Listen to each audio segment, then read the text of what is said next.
Today we're going to be discussing context building and self-reflection, physiology and anxiety, and how to increase the likelihood that conversations go well.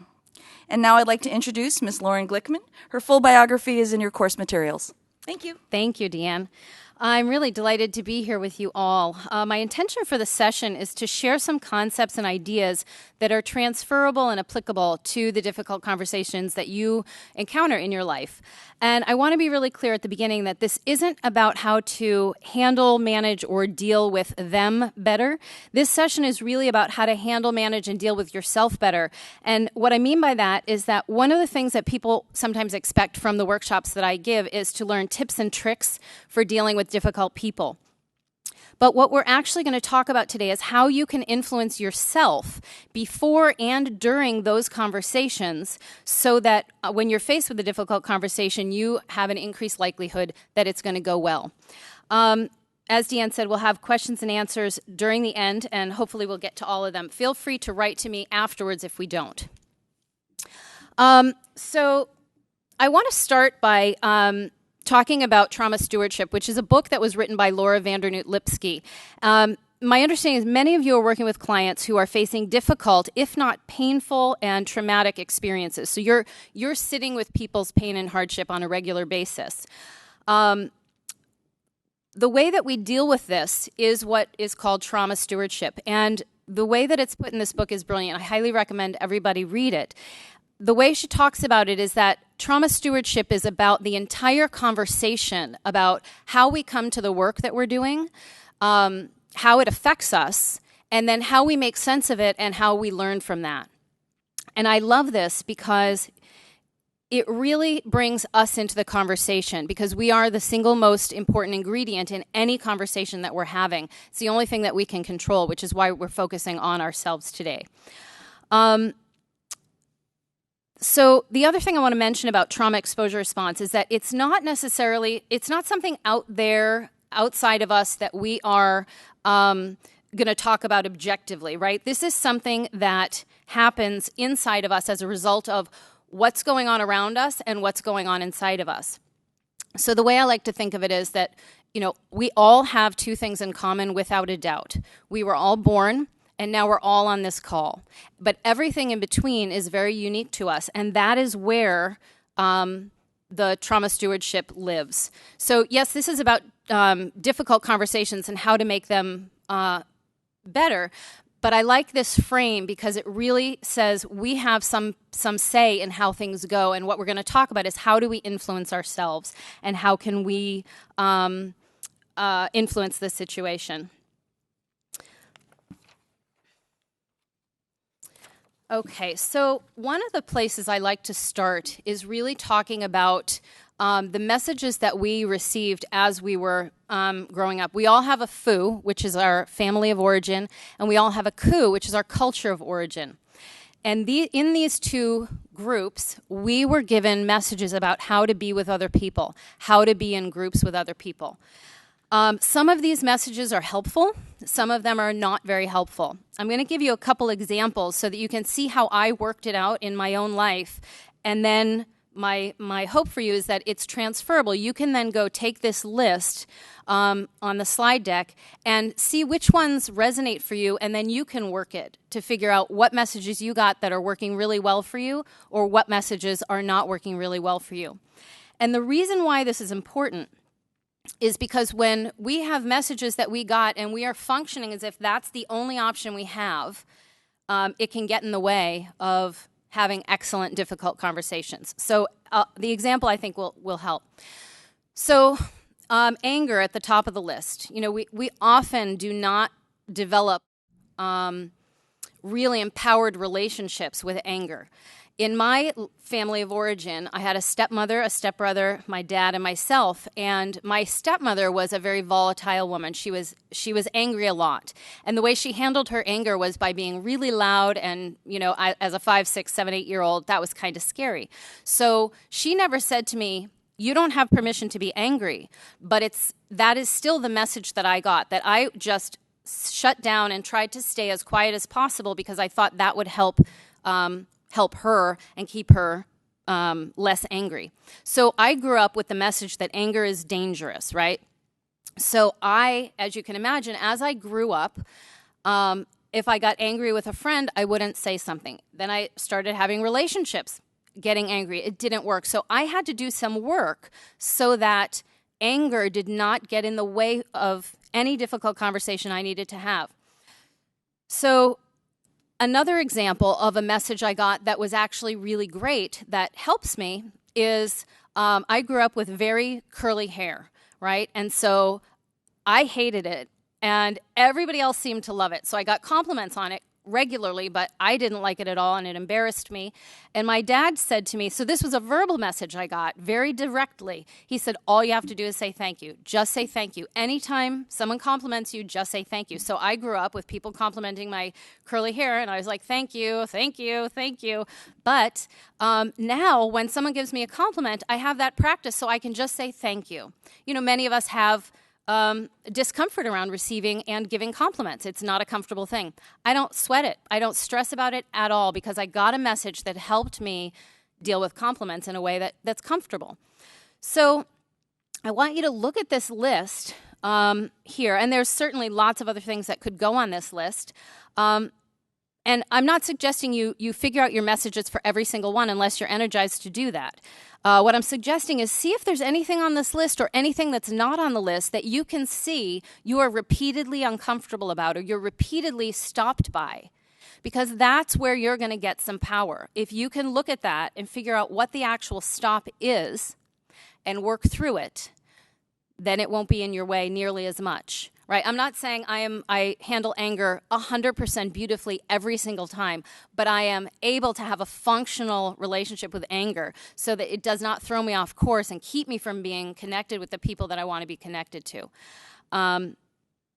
So again, if you're working this or you're not exactly sure how you might approach this, please feel free to shoot me an email and I will have a conversation with you about how you can approach this. The other thing, some of this is very well handled in a therapeutic setting. But I don't think that's always necessary. You can just say, oh, yeah, apologizing, that never happened in my family, and now I can't remember the last time I apologized, even though I know that I really needed to. And then you can work that.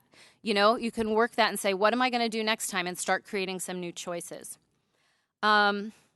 I'm also thinking that when you're with your clients, you're working with people who also got messages.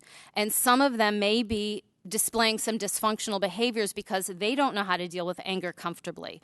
So you may be able to help them figure that out as well, right? So it's not just how does this apply to me, but also am I seeing it with the people that I'm working with, and is there anything I can do to empower them so that they can have a shift and we can have a new kind of conversation. Some clients may be open to that or not, but I think it's an important way of thinking about it.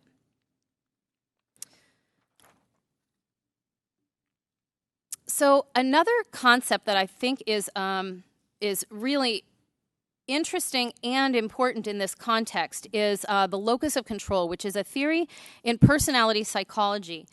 And it basically refers to the extent to which individuals believe they can control their lives. So a person's locus, which is Latin for place or location, it's conceptualized as internal or external, although most of us live on a continuum. It's more realistic to think of it as a continuum, even though we do have tendencies. We have tendencies to either default to an internal or an external perception. So an external locus of control would say that you believe that the quality and direction of your life is determined by what's happening around you, by what people are doing around you, the actions of others, or possibly to chance factors. An internal locus of control says you tend to believe that the quality and direction of your life is determined by your own behaviors and your own responses to the stuff that's happening around you and to you. So there's a distinct difference, right? Bilocal, which is a dual loci of control, there's some studies on this now saying that people tend to handle stress and cope better because they can take personal responsibility, and they can also rely on the help of others and be open to the influence of others. And they're seeing that people struggling with disease who report having a bilocal dual loci of control, they heal more rapidly and more quickly and for longer periods than folks that don't. So one of the ways this can be helpful is if you can train your ear to hear. So when you're dealing with a client, sometimes it looks like they don't want to take any responsibility, right? They're always saying it's someone else's fault or it's someone else's job, or the power lives out there somewhere. Sometimes it may be that they don't want to take responsibility, but sometimes it may be that they're disempowered by their perspective, right? So if you can train your ear, so an internal locus of control, somebody who believes that their responses and reactions really have a lot to do with the direction their life heads, might say things like, okay, I got to practice that. That's going to help. Or I'll think about what I can do. I'll really give that some thought. Or I want to figure out what I should do different next time, right? So those are clues that they get that what they do matters. Someone with an external locus of control may say things like, I don't know, I give up. I don't know why, or why bother? Or you made me feel blank. I just have bad luck, right? Those are things that folks with a perspective that the things outside of them are really controlling the direction of their life, those are the types of things they'll say. Another way of thinking about internal, external, and how it can sound is if I were to say to somebody, or if I were just to say, I wonder why that person is so annoying. Why are they so annoying? I don't understand why they keep being so annoying. Versus, I wonder what it is about me that keeps getting bothered by that. Like, what is it about me that just can't stand that, right? What is it about me that gets annoyed by that is internal locus of control. Why are they so annoying and I just happen to objectively be able to see it, right? That's external. Like, they're annoying and that's why I'm annoyed, right? I'm annoyed because of them versus I'm annoyed because of something inside of me. Because if you think about it, you could be sitting with 3 or 4 people. Something could happen, and we all have very different emotional reactions, right? It's clear. Everybody gets that. Like, oh yeah, totally. And that has to be, it's because stuff is all inside of us, right? It's not like there's an objective truth out there about somebody being annoying or not. And I know some people might want to argue with me there. And I could argue with myself there too. But I think for the purposes of this concept, thinking about it that way is very useful. Because we can't really argue with somebody, if somebody has an external locus of control and they are really stuck in that, because stress will exacerbate it as well. So if they are super stressed out, you will want to approach it in a different way, right? You're not going to just be like, you can make a difference, right? You can ask them, what would you need to try? I've said to people are like, it's not going to make any difference. And I've said, would you try it anyway? Right? Just a simple question like that versus arguing with them, just giving, they don't think it's going to make a difference, fine. Will they try anyway? And will they prepare the way you'd like them to? It takes away the push towards them because they really want to have you understand they don't feel like they can make a difference. And so this concept, I think, really helps us understand both where we're coming from, but also who are we talking to and where are they coming from? So I think that keeping that in mind when you're speaking to clients can really help you figure out how to approach it. And ultimately, what we want to do is create choice for ourselves and help others create choice. So when we are in a reactive place, we have a lot of repeated behaviors and thoughts, because when we're reacting, we are reacting. We're acting as we acted before. And usually it's accompanied by a state of high negative arousal, and there's some anxiety mixed in there. We have some physical and emotional symptoms. We may start sweating, we may have shallow breathing, our heart rate might go faster, we might start worrying and having repetitive thoughts. And there's some limitations in that, right? When we get stressed out, we are limited because we're reacting, right? It's a contained thing, and it's uncomfortable, right? There's discomfort. What we want to do is bring ourselves into a more intentional state so that we can be generating choices, doing new things, saying, okay, usually I will push and drive for this, but what I'm going to do right now is just ask some questions, gather more information, right? I'm going to breathe. So these are generating choices, and we're practicing calm, and we're actively self-soothing so that we can stay engaged. And we're building our resiliency so that we can stay in these conversations and not be quite so fatigued by them. We're creating possibilities, and I want to also point out that it's also uncomfortable. Generating choices and doing new things, especially for a group that is as competent and educated as you are, doing new things and trying new things can often feel very uncomfortable. You know, being a beginner is very difficult for grown-ups, especially super well-educated, competent grown-ups. So it's not like you're going to avoid discomfort. Oh, I just be intentional and that'll be, you know, much better. I won't have to be uncomfortable anymore. You know, these are difficult conversations and they're uncomfortable, and that's just kind of part of the deal.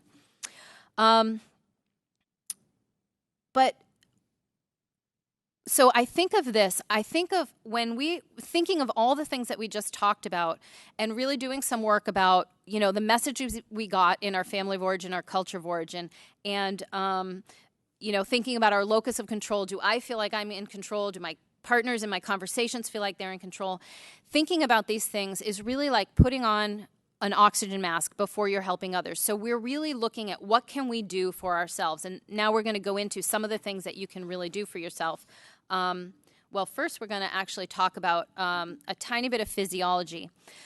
So I think it helps to understand a little bit about how the mind and body work together when they're under stress, because it helps us have a little bit more control.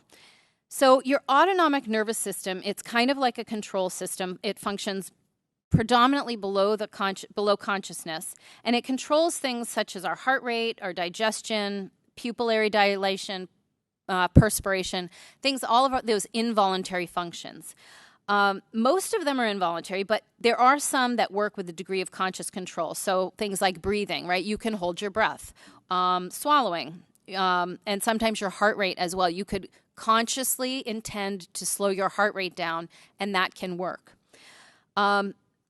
Your autonomic nervous system is generally divided into two systems, and one is sympathetic and one is parasympathetic. So your sympathetic nervous system is the part of your nervous system that you're in when you are starting to freak out or get triggered. So it's a reactive state. You're perceiving a threat, whether it's physical or psychological. Your body is going to respond exactly the same. It doesn't distinguish. So you have very few options. You have fight, flight, freeze, or faint, basically. Those are the options you have when you're really, really under pressure.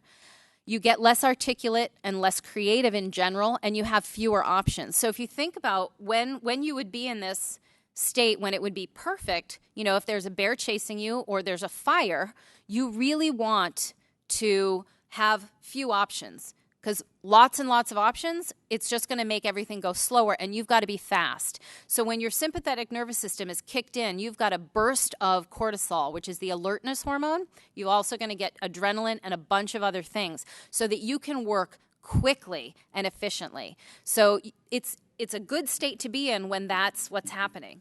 Your parasympathetic nervous system is your receptive state. You're not anxious, you're resting and relaxing, and they call it the rest and digest state. You could be articulate and creative, and you have a lot of options, you know. So right now, discussing concepts and ideas, people are usually in their parasympathetic nervous system when they do that efficiently.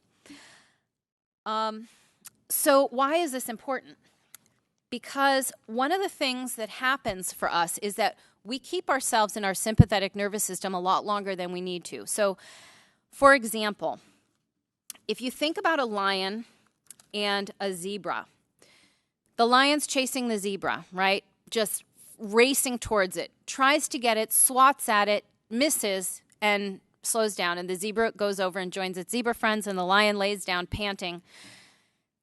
Is that lion going to think about, oh, geez, you know, I just missed the lion. I swapped with my right paw, and I should have done my left paw last time I did my right paw, and what if my cubs starve? And right?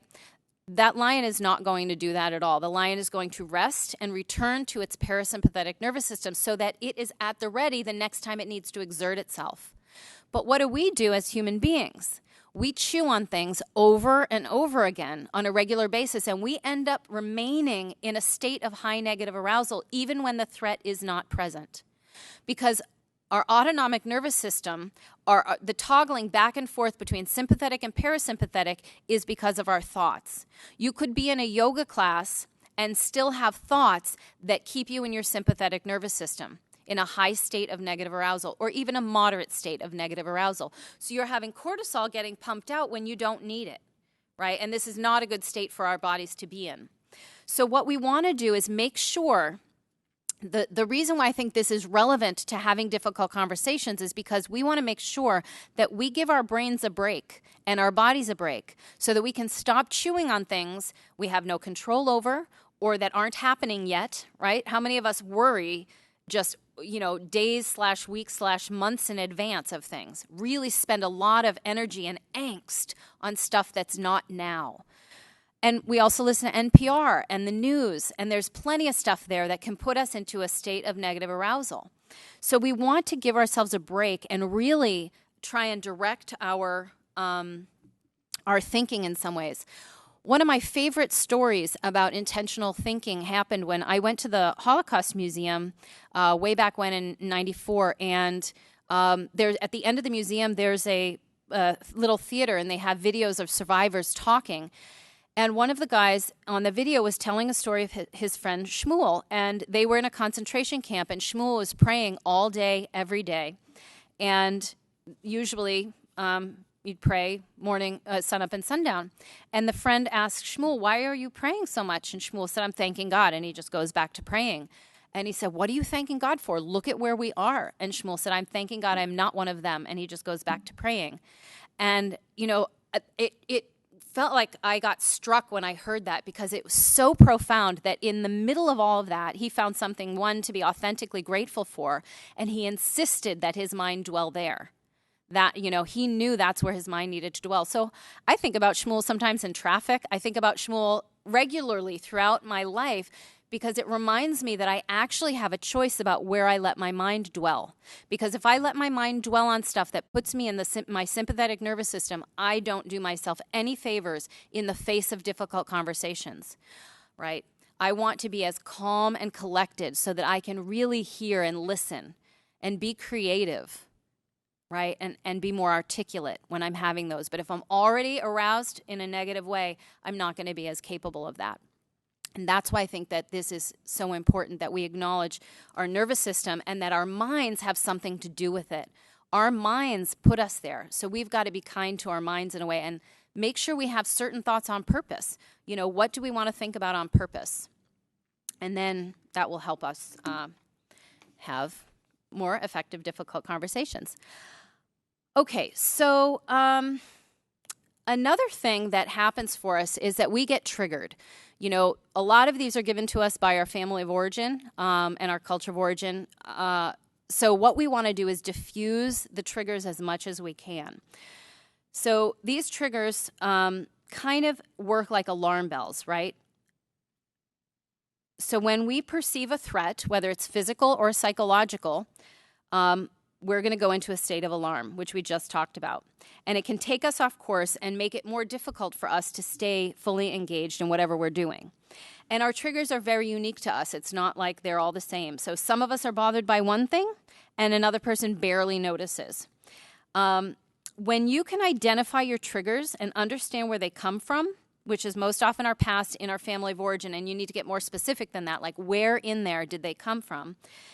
And then what we actually make them mean, that can really diminish the power of the triggers. So in other words, the more familiar you are with your triggers, the more you understand what you believe about them, the less power they're going to have over you. So the less frequently those triggers are going to pull you off course if you really understand them, versus saying, "Oh, I just can't stand it when they do X," right? But like, why? And where did that come from? And what do I want to do about that? Those are the questions. So let's take one and look at it. What does this actually look like in practice? So you want to choose a trigger, one of the triggers. For me, I'll use myself as an example again so that you understand how it goes. Being interrupted, that is something that really, 10 years ago, it would make me furious, actually. I would get so upset and insulted if someone interrupted me. So what is upsetting about it? It's upsetting because I don't get to finish what I have to say, right? And that is just unacceptable. And what do I do when I'm triggered by this? So you can find this in the workbook if you want these questions to go through as well. So what would I do when I was triggered by that?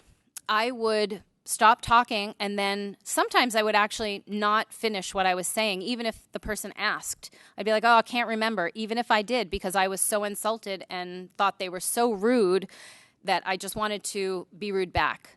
Not the nicest thing, but there you have it. So I would sometimes just go into cutoff. I'd be like, okay, well, the conversation's done. I might not pay as close attention to them as well. So it threw me off course because that's not who I was in general. That's not who I was regularly. But when I was insulted and triggered, I turned into someone I didn't really like. So I had to ask myself, what am I making it mean that someone's interrupting me? And in order to find that out, I had to look back in my family of origin and say, what was the first time I ever experienced that? Where did that come from, that insult? And my mother, of course, I'm sure many of us, have stuff with it. We all have stuff with our mothers. She would interrupt all the time. And it drove me nuts. It absolutely drove me nuts. And so what I made it mean is that you didn't care about me, didn't care about what I had to say, that you thought you were more important, right? Or that you just weren't even noticing, right? That you weren't even noticing that I was talking. So all these insults are woven into that. So then we got to ask ourselves, and you really got to be honest with yourself when you're asking, what do you make it mean, right? Then after you get there, you want to ask, what if that actually wasn't true? What if I made up mistaken meaning, right? What if that wasn't true? What else would be true? What's another possibility? So I came up with things like, well, maybe they're just sloppy talkers. Or maybe they grew up in a family with 8 people and they had to fight for every word they could get in, right? And they're just in that habit, right? That's their family of origin. They're just like desperate to be heard. And what if they really need to be heard in that moment and that's overriding any politeness that they have learned? So that gave me some space, right? Like, what if they've got stuff going on too? Because the way I had been relating to it initially was that it was all just, they were rude, period, the end. There was no inquiry about what they're doing. But then when I stopped and said, what might be going on, it helped me create some space. And then I could ask myself, what are some other options, behavioral options and emotional options for me? So I created some new options. I said, okay, well, I could say, time out, hold on, let me finish. That did not happen earlier. No, it was like, you interrupt me, done, right? But a new option was I could ask to finish, pretty novel. Another one is I could have compassion for them, and I could ask them, I could let them keep talking and say, well, clearly they need to be heard more than I do, because otherwise I would have asked to finish, right? Or I finish at the end. So all of this to say, articulating all of this helps me. If someone interrupts me nowadays, I don't disengage. I want to stay engaged. I've got important conversations to have, and I don't want to get disengaged just because somebody interrupts me for whatever the reason is. So now I can stay on course. And that's what we ultimately want to do. We want to make sure that whatever our triggers are, we are not thrown off course by them, and then we become less effective, right? We want to remain as effective as possible. And learning about our triggers and creating new options for us very intentionally, that is going to help us stay on course when somebody we're talking to triggers us. Because that's one of the things that make difficult conversations difficult. If we were in a room if you were all in one room, I'd say, tell me, what are the difficult conversations you're having? And what inevitably comes up is people say something and you get annoyed and you get triggered. And that's the part that we want to address with this, because if you can handle that, you can stay engaged and be very effective in the face of those triggers. So again, if you start working on this and you get to a place where you're like, I'm just not getting it, I'm not sure how to, ask myself these questions, please feel free to email me and I will have a phone call with you so that we can, get you somewhere, because this is really a power tool. This is a huge, huge power tool, and I encourage everybody to give it a shot. Okay. Another thing. So if you want to make this is a leap, but I'm going to take you with me here, hopefully. If you want to make difficult conversations with clients easier, one of the best things that you can do is to stop complaining about stuff that you can't control. It's the same thing. Complaints keep us in a negative state of arousal when we are constantly complaining about stuff. It does not help us cultivate ourselves as a non-anxious presence, right? And that's ultimately what we want to do. If you think about therapists, they sit with clients who tell them really amazing, horrible things sometimes, right? And the therapist doesn't go, oh my God, oh geez, we got to figure out what to do for you. I don't know how, right? That is not at all what happens. The therapist has cultivated a non-anxious presence. And I think all of us who sit with people who are going through very difficult things need to practice cultivating being a non-anxious presence so that we can be with stuff that's flying off the handle and we can say, can you tell me more about that? And we really can be there with that and not be totally faking it, right? Sometimes you got to fake it till you make it. But ultimately, we want to cultivate ourselves as a non-anxious presence. So one of the ways that we can do that is to stop complaining about things we can't control. We often use complaining as an anxiety management technique, but I believe it's ineffective. What it does is it relieves some tension, but it spreads it, right? It relieves the tension in you, but it spreads it to others. So we're kind of like saying, hey, I've got some anxiety here. Would you mind holding some for me, right? That's a lot of what complaining does. So we want to minimize that by really telling stories that positively influence our work culture. And if we maintain that we will tell stories that build others up, shine light on the things that show progress, we can start, beginning this shift. Another thing about cultivating a non-anxious presence is creating some kind of practice, right? You see the cartoon, there's the complaint line is super long, the gratitude line is non-existent. Right, gratitude is like if you Google what should I do to be happier, you'll get 5 million hits on gratitude practices. And I really want to encourage you to consider doing one of those. One of my favorite gratitude practices is to find something about someone that drives me nuts, that I appreciate. Find something about someone that drives me nuts that I really don't want to live without. Right? So there are people in our lives that drive us nuts. And what about them do you appreciate? What about them do you want in your life? What part of it, right? So we can start having a perspective that things aren't quite as black and white, like that's a bad person, that's a good person, that's right and that's wrong. It's what parts of things do we really like, even if parts of it we don't. So creating some kind of gratitude practice. I actually met a woman she's an animal control officer, and you can imagine that she sees all kinds of horrific things because she's called out to deal with, many, many situations. She was in a workshop of mine about 5 years ago, and she started a gratitude practice where she carries a journal around with her and she writes all the good stories in there. So she'll clip newspapers. If there's something about Seattle Animal Shelter in there, she'll put that in there. Or one of the animals she knows, or one of the coworkers, or one of the partner communities, or some legislation that passed in the United States. Anything that lifts her up that's related to what she's doing, she puts in that journal. She's on her 6th one right now. And it has shifted. She is so much more buoyant than the first time I met her. I mean, it's amazing.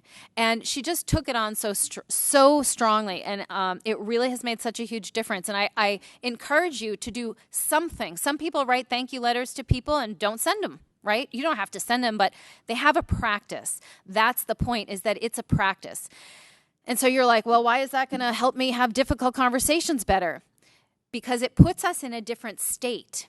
If you see yourself as already ready for battle, that does not help us be in a state for a very effective, compassionate, difficult conversation. So, like I said in the beginning, this is really about what can we do beforehand?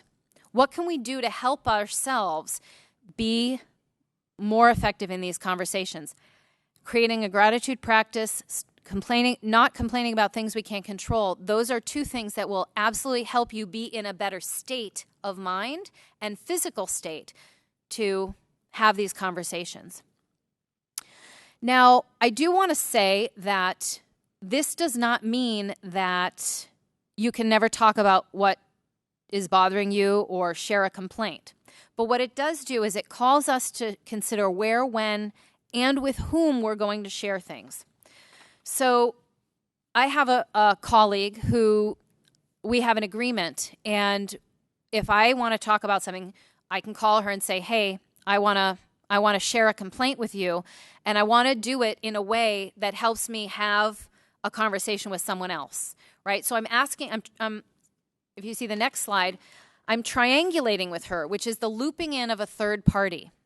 I'm triangulating with her in a way of preparing myself for a difficult conversation.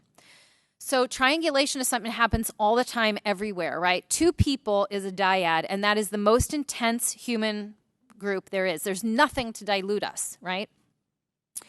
And so what happens is the intensity grows between two people, and it becomes intolerable. And so a third person is talked to by one or both, right? So there might be actually two triangles if the two people in the dyad speak to different people. So triangulation isn't all bad. It's not all good. It just simply is triangulating in somebody. You can use it in your favor. So when I'm talking to my colleague about something, I'm doing it in service of the relationship that I'm going to go have. I have to have a difficult conversation, and I'm having this third-party conversation as preparation. If I have that conversation instead of the difficult conversation, then I'm really having it in service of my own anxiety, because that's often what we use triangulation for.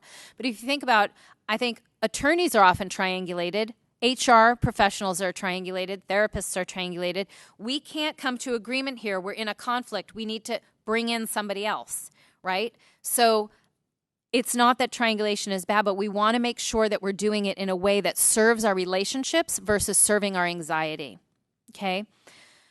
So what does that actually look like? It looks like you finding somebody, ideally if you have a peer that you can talk to, somebody who really gets where you're at. But you want to also think about doing it with somebody that's not in your immediate system, right? I was an executive director for 5 years, and I had a small staff of 5, and I had a board. And I couldn't talk to the board every time about the staff, and I couldn't talk to the staff about the board, and I didn't have any peers in the organization. So I had to find somebody outside the system to talk to, because if I spoke to somebody in the system, it stayed there and it built the anxiety, right? So that's not going to help difficult conversations happen beautifully at all if I contaminate the system with any little complaint I need to work out. Because sometimes when I'm talking to my colleague, I realize I had a blind spot, and I'm like, oh, thanks, and everything looks different afterwards. But if I talk to somebody in the system, I can't get it out. There's no getting that conversation out ever, right? So really finding somebody that's appropriate, someone who's your peer, someone who will call you on your stuff. You want somebody who's not going to just yes you to death too, so that you can triangulate in a healthy way that will help you get prepared for difficult conversations. My hunch is some of you already do that, but if not, it's absolutely an essential thing for folks who are constantly having difficult conversations. Another thing is when someone comes to you with a complaint, right? If they're triangulating with you, and this may be straightforward sometimes given your role, and sometimes it might not be as straightforward, asking people what they want as a result of the conversation, right? Like, so what would you like? When my staff would come to me to talk about another staff member, I would say, okay, first, what's the goal for this conversation? And sometimes they'd say, I just want you to know, I just want to vent. And other times they're like, I want you to say something, right? But I had to know, in order to know, is this going to be a healthy way of triangulating? Because I was very committed to that. So if you ask, what do they want as a result of the conversation? And then you can also ask them, what are your thoughts about solution, right? So that they're not just saying, here's my problem, I'm putting it in your lap. Now it's your job to think of the solution. You can ask them and really pull stuff out of them. And if you're asking these two questions, you really let people know that you're open to talking about it because you are appropriate, But you want to direct the conversation, have it really be solution focused. Some of the most difficult conversations are the ones that just have no resolution. They're just churning, right? So we want to keep that from happening. Okay. So now we're going to look through a few lenses, and we're going to, these are actually strategies, right? What we just talked about, this first part of the webinar, was really introspective. It's about things that you can look at inside yourself and kind of to do some pre-work before you have difficult conversations. These are things you can actually apply to the conversations. So the first model is the interpersonal gap, and this was created by John Wallen, and basically the model says we have a communicator, somebody who has an intention, and that intention is usually private, right? It's something, their thoughts. The communication goes through a filter. Now, we all have our filters, and it consists of our values, our beliefs, our family of origin, the weather, whatever my role is, my gender, race, all of that stuff, what I had for breakfast, how was the traffic coming in, right? If the traffic was horrible, I may say things differently, right? And so all of these things inform how my message comes out of me. Then in between, we've got behaviors and actions. So we've got gesticulation, and we've got posture, right? We've got facial expressions, all that stuff. That's public. Then it goes through the listener's filter, which is filled with all the same stuff I just described, and it lands on the listener, and it has an impact, which is usually private. So what we often have is a difference between the intention and the impact, and we call that the gap. So what we want to do is make sure that our intention and our impact are as close together as possible. And there's a couple ways that we can do that.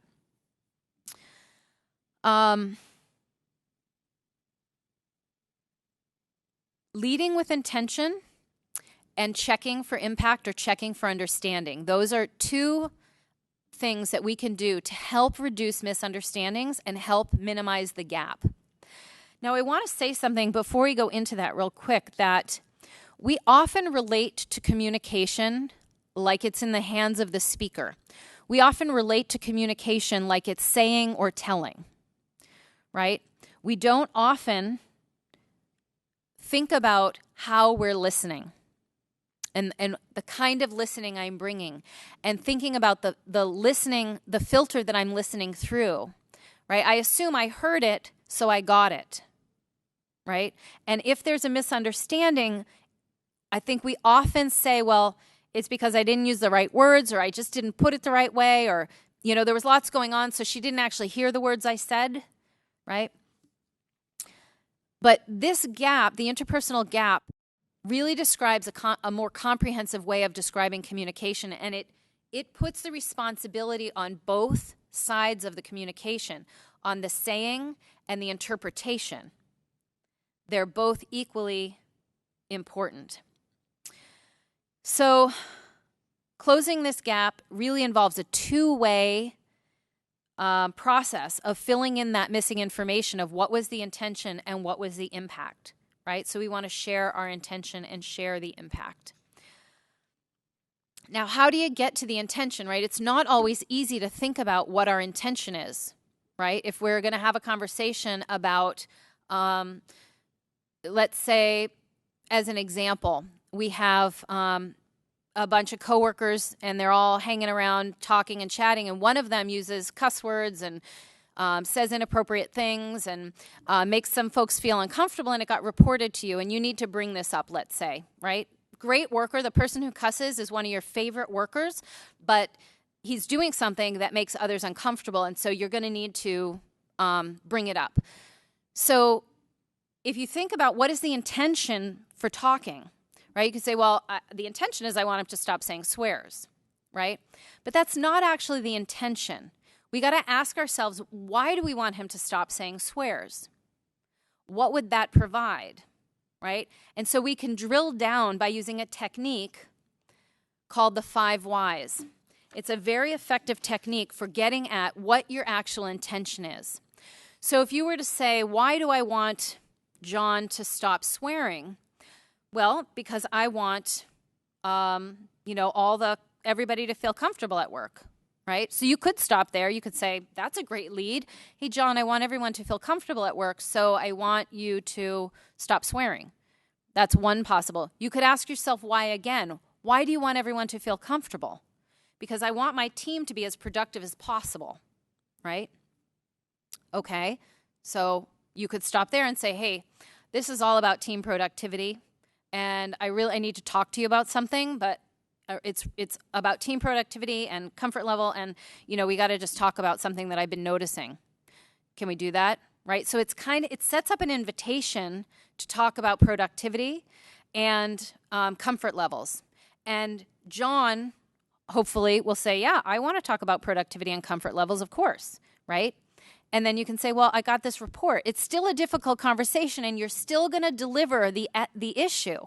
It's just not the first thing you lead with, right? So it's kind of like you're going from micro to macro at first. So the microscopic issue is the detail is swearing, then it's comfort, that's bigger, and then it's team productivity.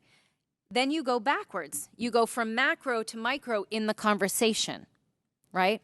So it's not that you don't say what you really mean. It's not that you don't deliver the difficult message. It's that you start with something that everybody can get behind. Yes, we want comfort and we want team productivity, right? So it's not always easy. Sometimes if you ask yourself why, you can say, why do I want John to stop swearing? Because I don't want them to feel uncomfortable. Why don't you want them to feel uncomfortable? Because then they complain to me. Why don't you want and then you're off track, because it's not about that. You really got to think big picture, like ultimate responsibility. What do we want to create here? What is my real intention for being here, right?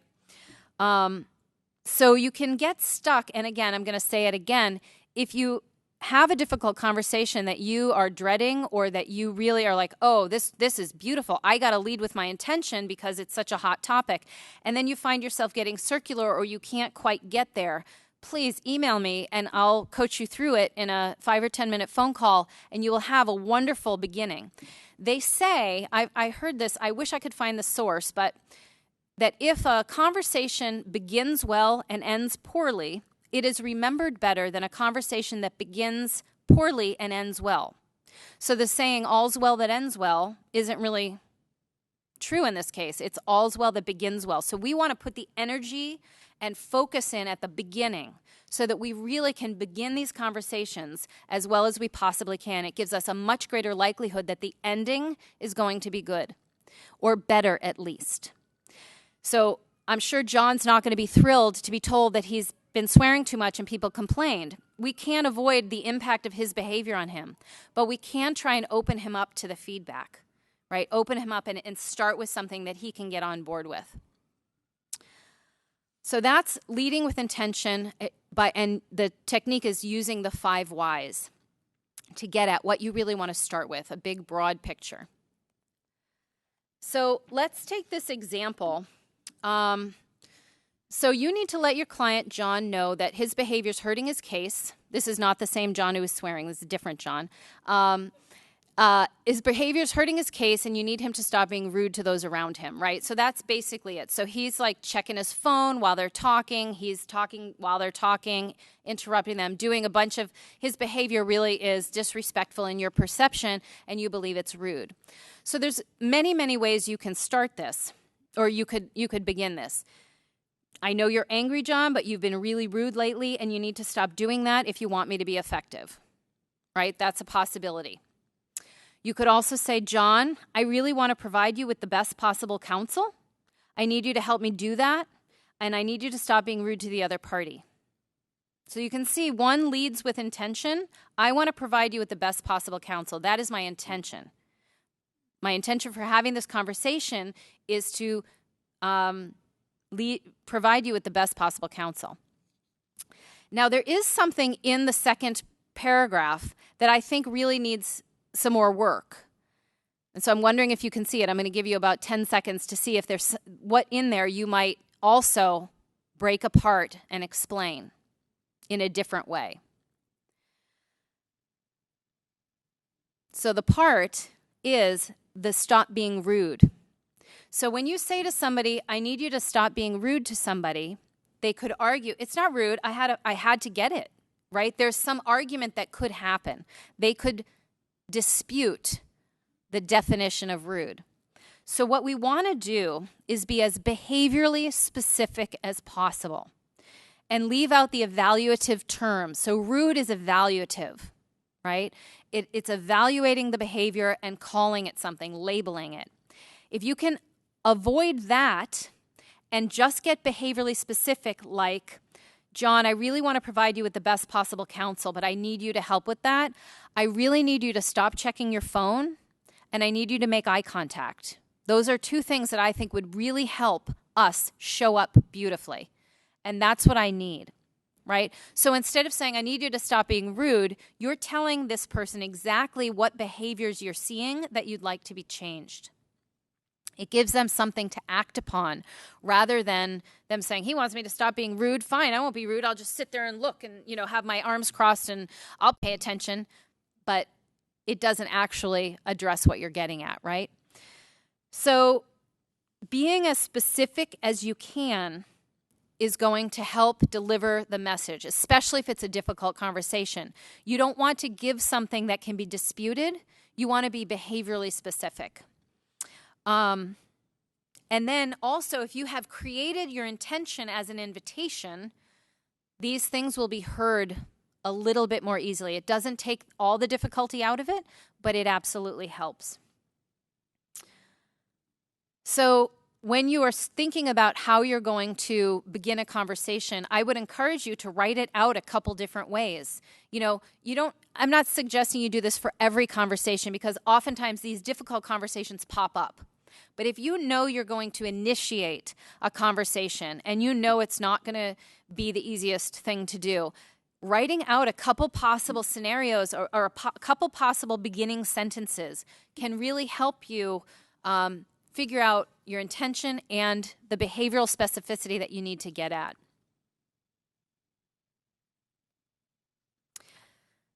Okay, so that's the leading with intention piece. Now we're going to talk about if you're the listener and you want to make sure that you got what the person meant, right? There's several different things that we can do. Paraphrasing is always great.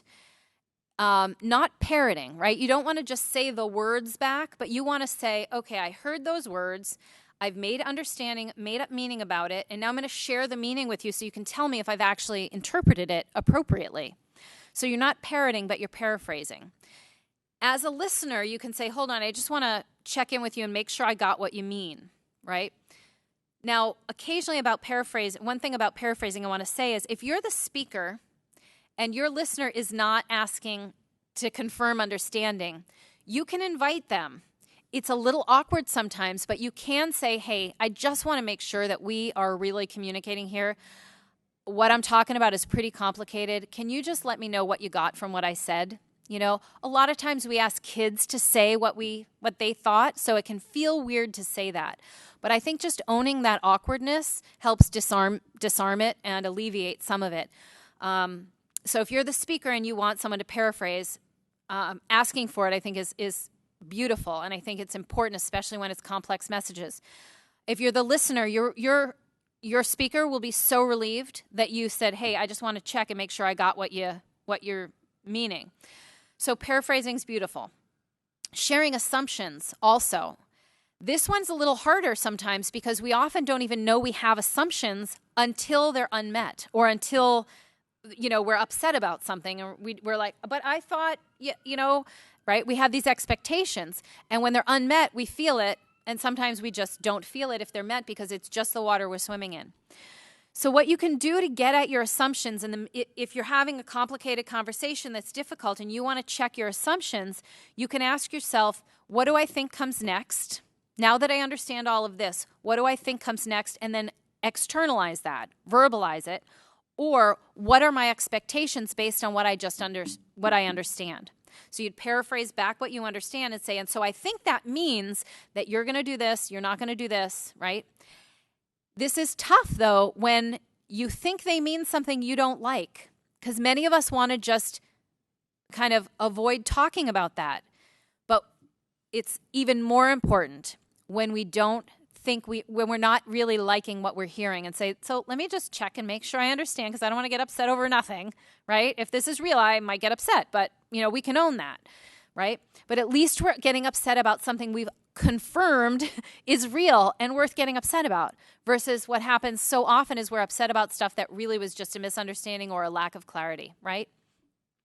So sharing assumptions is really a good one. Not always easy. So again, I want to just repeat, what do I think comes next, and what are my expectations? That will help you get at your assumptions based on your understanding of what was just said. And then lastly, confirming meanings. So one of the things that happens for us is that we have different meanings for different words, even though we all speak the same language. Sometimes we're dealing with language barriers, and that's a whole nother story.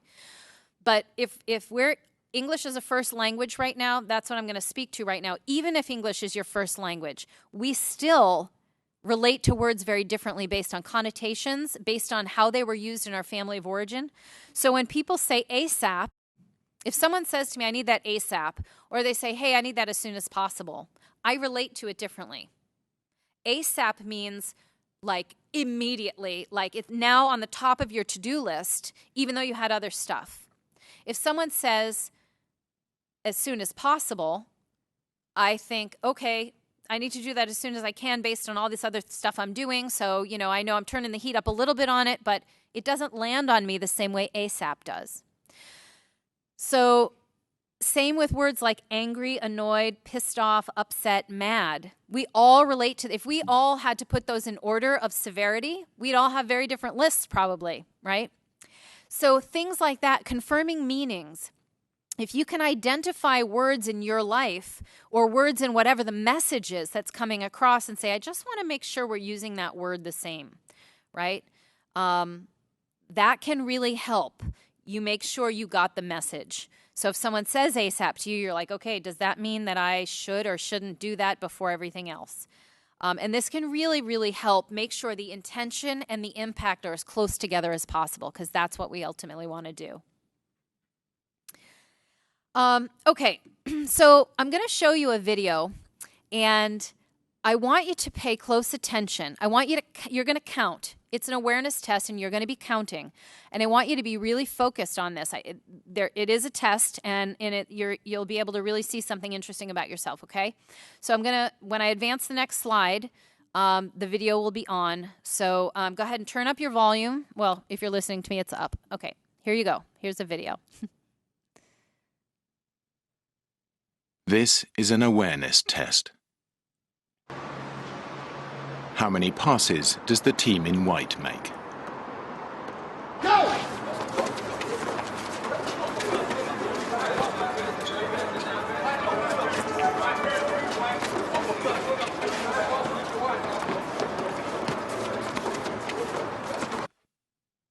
The answer is 13. But did you see the moonwalking bear?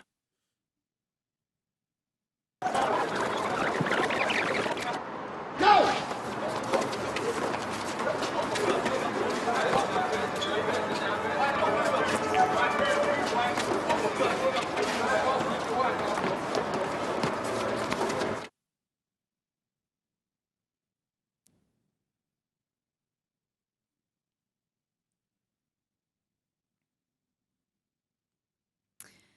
So, I'd be curious to know how many of you guys saw the moonwalking bear. But what I love about this video is because it's a really great illustration of this next model, which is the ladder of inference, which was developed by Chris Argyris. So the ladder of inference, and I'm going to go back to the video after we go through this. The ladder of inference is a way of describing interpretation.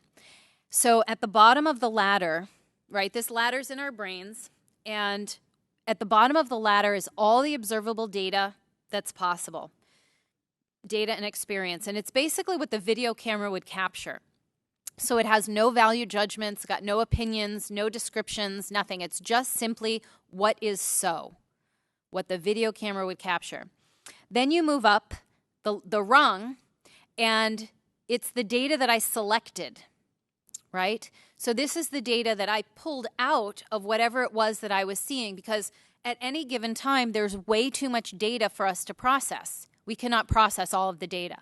So we select stuff that's important to us, that seems relevant and meaningful. Then we go up the ladder one more rung, and that is the meaning that I add to the data that I've selected, right? So I'm making stuff up about the data that I've selected. Go up another rung, and I've got assumptions that I'm creating based on the meaning that I've made about the data that I've selected. So these assumptions are about how the world works, what I should expect and not expect, all that kind of stuff. Then I go up again and I draw conclusions. Then one more rung up there, I have beliefs.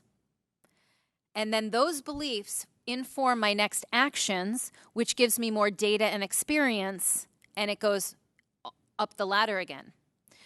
So this is a reflexive loop, and it reinforces itself because my beliefs at the top of the ladder are going to inform what I select, what data I select the next time, right?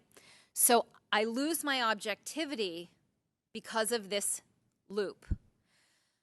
So one of the things that we can do is to seek some contrary evidence. So for example, if I believe that my client is lazy and doesn't really care that much, if that's what I believe because I saw something and I selected it out and I made meaning about it, and that's the meaning I chose, and then I concluded stuff and I have beliefs, it's going to inform the next data I select, right? Usually I'm not going to be like, I believe that person is lazy, so I'm going to look for them working hard. That's not usually how our minds work. Usually we are seeking evidence that supports the theories we have about the world. We are not looking to dismantle our own theories, usually. And I'm not suggesting you go out and dismantle your own theories, but what I am suggesting is that when you find yourself potentially forming a bias, if you find yourself knowing stuff about someone, it is worth inquiring, what am I missing? What data have I been disregarding? What evidence and experience have I not been willing to include, right? Because it's not like we're saying, oh, that doesn't fit, I'm getting rid of it. It's just in an instant, that's what happens. So the other part of this model that I think is hugely important and powerful for us is to get that we're adding meaning, right? That some folks would say there's no objective meaning to anything. It's all what we say, which is why some people like what happened and some people didn't like what happened, right? The only objective thing is what the video camera would capture.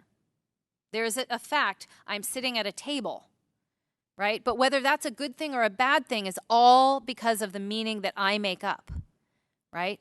So the video camera captures the objective piece, and everything else about it is in us, and it's meaning we've made up. And so sometimes we get so convinced that we've made up the right thing, right? Because we're all smart and we're very well educated, and it's very difficult for us to, in the moment, say, okay, this is the story that I'm making up about that. I'm going to go confirm that story, or I'm going to at least keep my mind open that maybe I'm missing some information. But if you think about a detective, right? A detective walks up this ladder very slowly. A detective has to have proof, right? We hope. We really hope. A detective needs proof, and so goes slowly. Okay, here's the data and experience.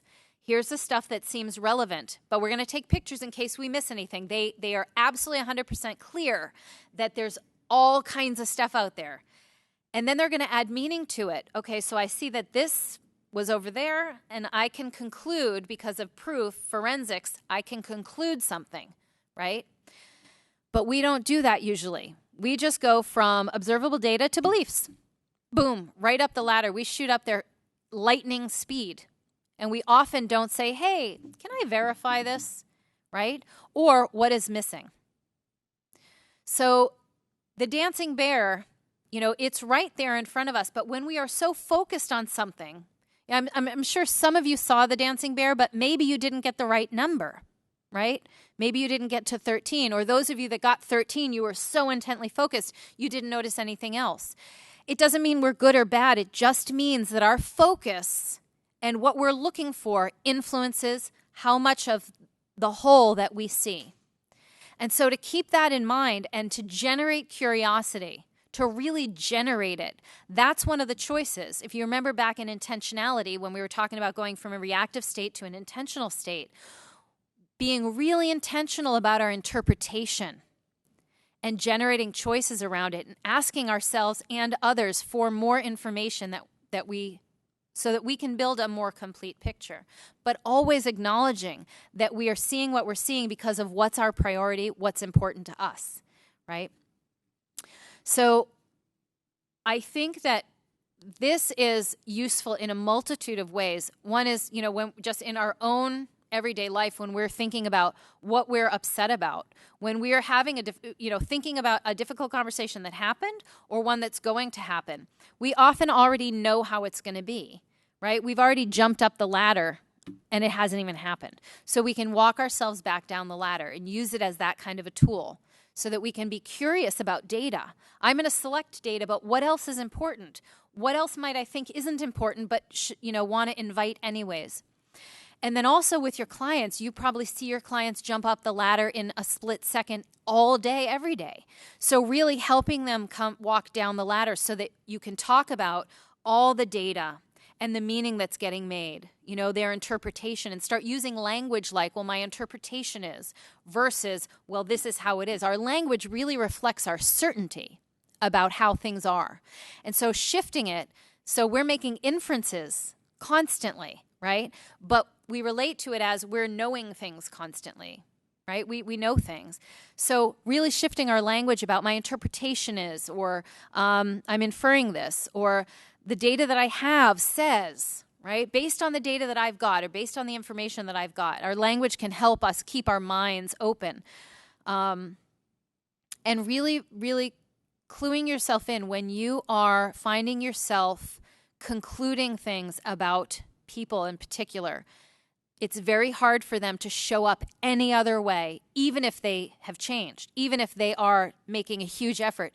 It's hard for us to see it when we are concluded, right? So that can really help us see more of people, if you know what I mean. Really see more of what they're bringing versus only seeing the things we already know. Okay, and that's I think this is such a powerful tool. I'd highly recommend going on YouTube and watching some videos on the ladder of inference to help you understand. People talk about it in a variety of ways. There's a really great video on it. If you email me, I can send you the link. There's a bunch of them, but this one is, again, a power tool. Really, really can help you clear out some of the stuff that gets in the way of real profound conversation where you really are understanding each other in a very effective way.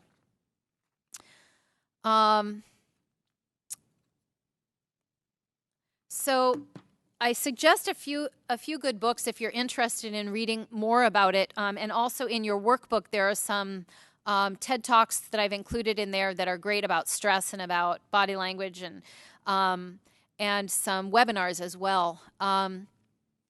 So yeah, I would love to take some questions now if there are some. Yes, we've got a few questions in the queue. There's two of them that kind of tie together, so I'm going to read them both to you. You emphasize the importance of starting a conversation well. What is the best way to begin or start a difficult conversation or deliver information on a sensitive topic? Do you just jump in, or do you preface it?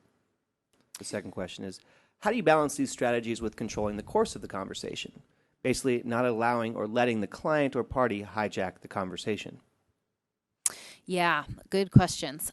So for the first one, I would say one of the things I think is very disarming is to let someone know, I'm uncomfortable, or I feel awkward, or whatever fits for you to say, I have some discomfort around this, but I really want to have a conversation with you, and it's important and somewhat difficult. So prefacing it with that, let someone know that you are aware that this could be difficult. And then again, also leading with intention. So once you've gotten that set, like I want to have a difficult conversation with you, and I feel kind of awkward about it, and I want to, do it in a way that works for both of us. And then share my intention is, and then, you've done your work on the leading with intention. You've done that work. And so you can say, my intention is this big picture thing where I want us, let's say, an example would be, I want to have a really open relationship with you. And I've been keeping a couple things to myself, and I realize it's getting in my way. And, I really want us to have a good relationship. So can we have a conversation? So that type of a lead-in where you let someone know that you're uncomfortable, like I think with some folks that will work and some folks it won't. But I think prefacing it with like, this is going to be kind of tough, so I want to make sure we do it in a place that's private. I want to do it at a time that works for both of us. And the reason I want to do this is because, and then you're leading with intention. And then the second question... So how do you balance these strategies with controlling the conversation, not allowing the conversation to be hijacked? Right. So I was told I had to fire somebody once, and I consulted with a friend from grad school who is an HR professional, and she said, you're in charge of the beginning and the end of the conversation, and let them be in charge of the middle, right? So they're going to have whatever reaction they have, but I was clear I was going to start this way, and then I was clear that it was going to end this way. And the middle I had all kinds of flexibility about. That may work at times, and also it may not, because you may need to, it's not so much like a closure conversation where there was no negotiating in that conversation, but you may be talking about a conversation where there is some back and forth where you want to really work stuff with this person. I think being very clear about the parameters, what you're willing to talk about and what you're not willing to talk about, and being open about that and saying, or you could also, depending on the context, you could have a parking lot where you're saying, okay, I heard that you said X, Y, and Z. That's not going to fit in this conversation, but I'm going to write it down so we can talk about it afterwards or tomorrow or whenever, right? So that person feels heard and it's written, but they're clear that's not what today is about. So that's one strategy that I would use. I would also, if it's a really difficult conversation and it's been planned, have an agenda. And really be clear, here are the 5 things we're going to talk about, right? If you have other things you want to talk about, let me know about them and we'll have another meeting about it. Or that's not appropriate for me to talk about with you if it's not an appropriate request. Kind of hard to speak hypothetically because there's so many nuances to conversations, but having your parameters and also getting that you are the container. If you're leading the conversation, you're containing it. And that's what my HR friend really made a huge difference was I contained the whole thing. I started and I finished, but I had all kinds of freedom to let the person get mad, do whatever they wanted to do. So I hope that answers the question for you. And again, if you want to talk more about it, you can email me. Next question. How do you deal with an emotional person who tends to misunderstand and jump to conclusions when you have a sensitive topic that you know is going to upset them, but you must discuss it? Mm-hmm. Yeah, I will try, and oftentimes I'll say things like, hold on, I don't want you to have a full-blown emotional response yet because I think you're misunderstanding. Can you come back with me? Ultimately, name it. That is one of the most powerful things you can do in a conversation like this is name what you're seeing. Say, time out for 1 second. I want to talk process for a minute, right? Because we get so caught up in the content, but we can acknowledge the process and pop out and say, let's talk about the process. We've got to talk about this stuff, and you're getting very emotional. I want to make sure you understand thoroughly, right? Do you need a break? What do you need in order to stick with me and have this conversation? Because this process isn't working. We've got to have another process. So I think acknowledging it and naming it and making a direct, clear request for what you're asking for. Like, I'd like you to listen to me say the entire thing without talking. right? You will have plenty of time to talk, but I want you to understand all of it before you form your questions, right? So really getting clear with people and giving them parameters, right? And guiding them through this difficult conversation. And you might have to take a break sometimes and say, okay, this is so upsetting for you. I totally get it. Let's take a 5-minute break and we're going to come back. And then I really need to get these things across to you. And yeah, again, it's tough with the hypothetical, but naming things and making direct, clear requests for understanding and letting them know why it will benefit them. Say, this is going to be so much better for you if we can have this conversation, and let them know why, right, if that's true for you. We have several more in the queue. So what about conversations with the client when time is very limited, like a visit to the county jail? Are there ways to maximize the utility of that time, or is it necessary to identify one or a few limited goals and focus on those? Yeah, I guess I would want to know, is this the first time you've been able to talk to the client in a long time, or is there some prep you're able to do when you get there, right? Or is that the conversation all happens at that place? I think you doing pre-work and maybe having a written aid for them and saying, here are the 3 main points you absolutely have to understand in order for this process to be successful, and having them written so that they can hang on to something. Some people really like that visual.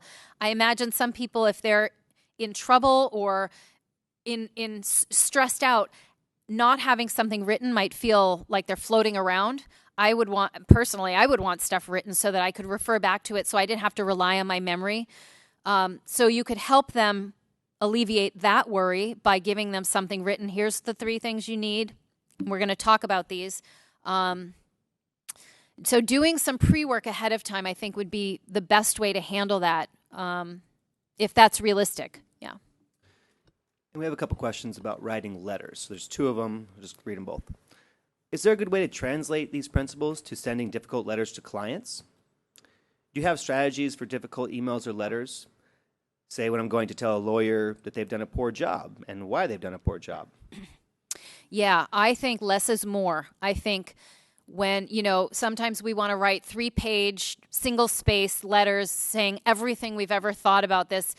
I think less is more. And having a little bit of white space in the letter.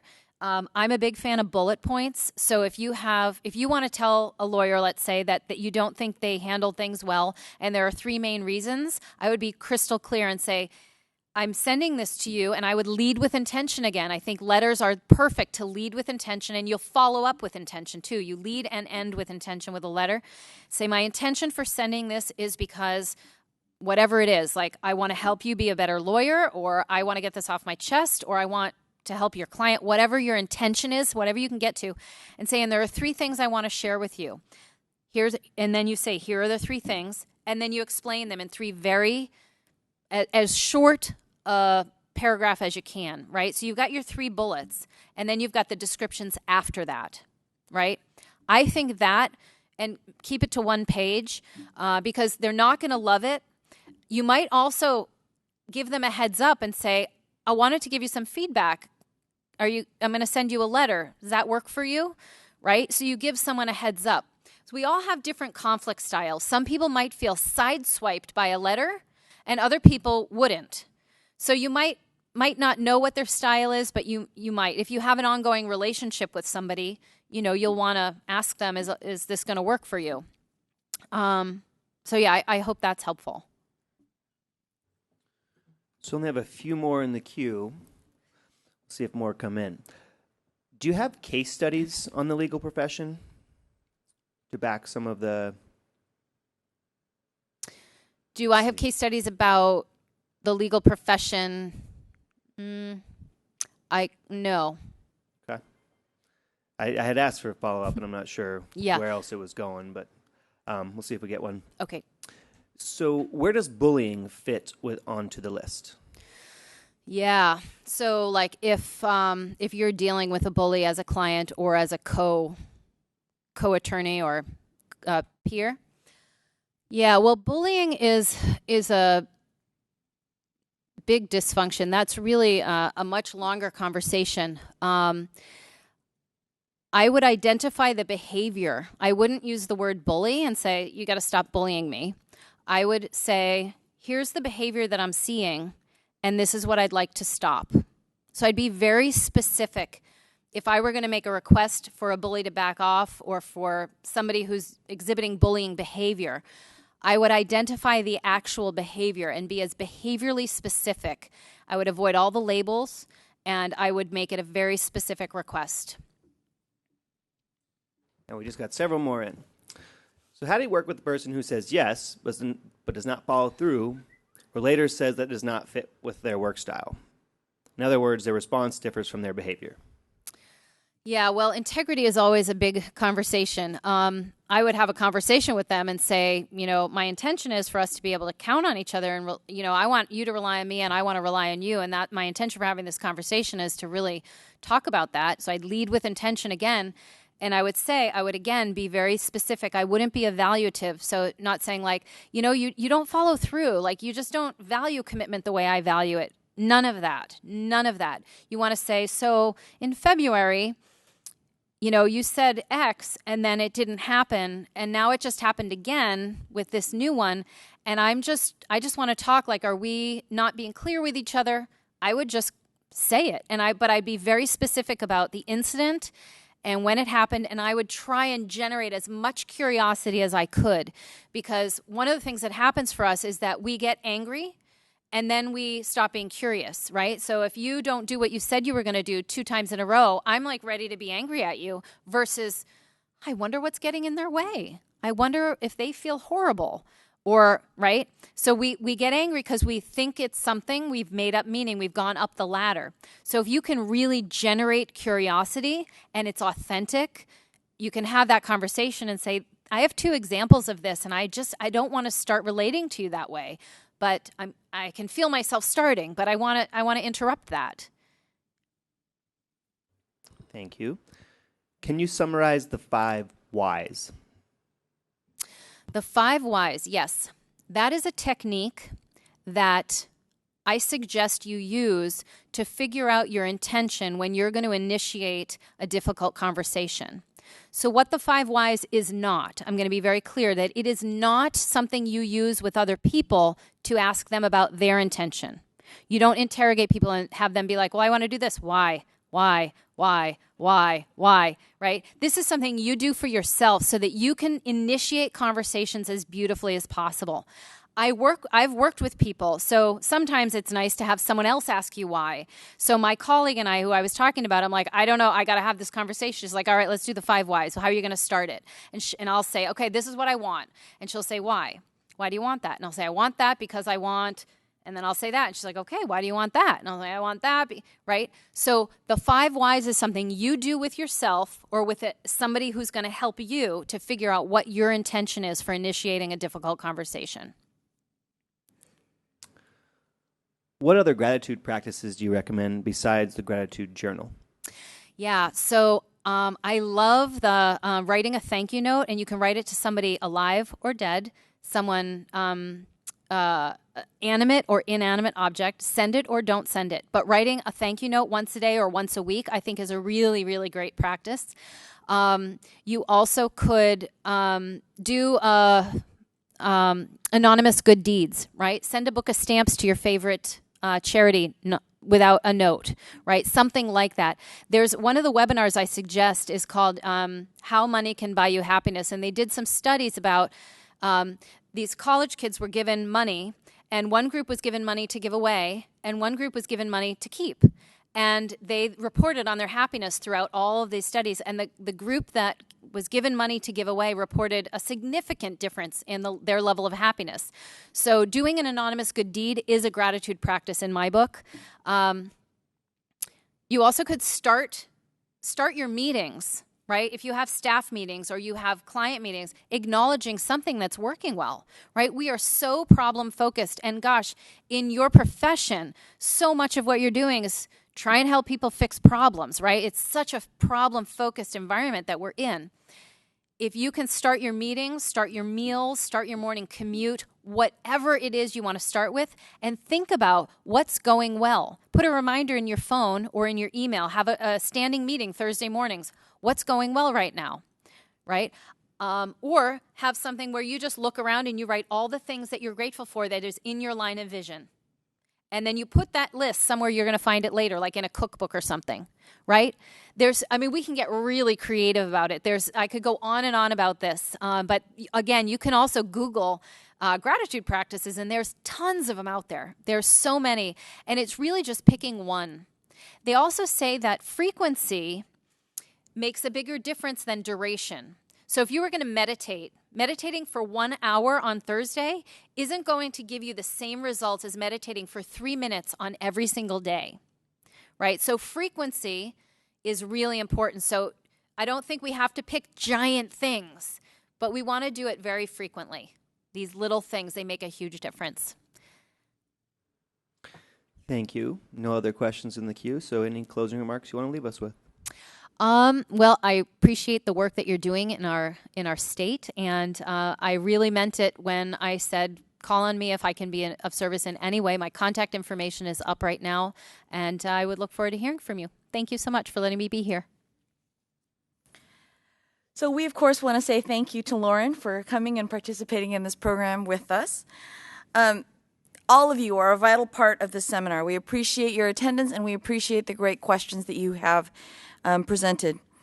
Lauren is an excellent resource and is available to you outside of this program. Her contact information is in your written materials, and as she has invited you to do so several times, please make sure you use it.